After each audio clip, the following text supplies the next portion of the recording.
A crowd, proximity, contact, and a constant noise. They can be exhilarating. The crowd that travels in opposite directions, a ballet of navigating space, pivoting, bumping, sidestepping. The crowd that travels in the same direction, protests marching in unison, the sheer pleasure of swimming in a sea of your own kind. They can be alienating. The crowd that travel at a pace different to your own. Pausing becomes triggering, an awareness of being observed, a gaze that extrapolates to infinity. My eyes are 6 years older. They stare at a street which is no longer the same. They stare at a crowd which is dissipated. They stare at a 20-year-old who had more freedom than the person who is here now. Both of me, the past and present, are in pause. Pausing in the midst of a crowd, pausing in the midst of a pandemic. The former was chosen, the latter is forced. Pause is a place of rest. Rest is regularity, repetition, and routine. Or as Jaeger says, rest is a round world, yet the world has never felt more flat.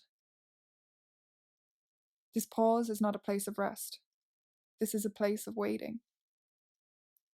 In Beckett's play Waiting for Godot, Vladimir and Estragon anticipate the arrival of Godot, who in turn never appears. The audience wait in unison. They wait for the curtain to drop.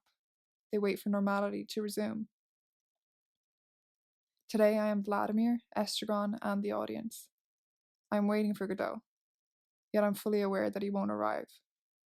I'm waiting for the curtain to drop, but I'm concerned for those behind it.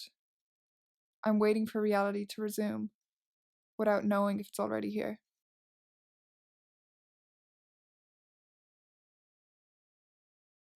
Pausing in a queue at Spar, someone unnecessarily shouts to the person 2 meters in front. It's a fair queer time. I couldn't agree more. It's queer time. Queer time in compression and annihilation. Queer time in unscripted conventions of time spent or time wasted. A form of postponement, until it becomes clear that nothing has been postponed and nothing will be resumed. Temporal havoc on the lineage of reproduction, family, longevity, risk, safety, and inheritance. I'm 6 years older than the person in the crowd, yet I watch her from my childhood bedroom. I've travelled back in time. I've travelled back in space. Queer space in new understandings. Queer space in the production of queer counterpublics.